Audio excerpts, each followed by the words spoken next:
So we're back at paddock. I just finished on this 997. We're not yet done with that Evo. This S14 is in the air. Rafi's S14 was broken again.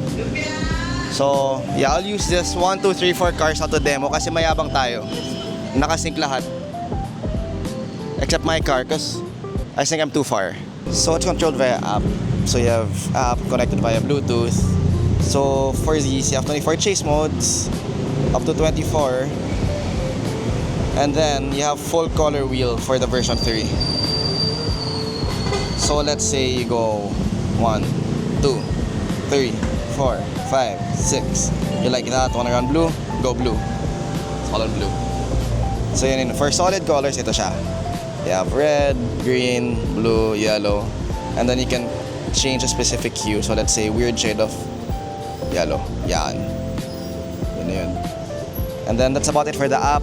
Next time na in-depth kasi we only have 1 minute. We out.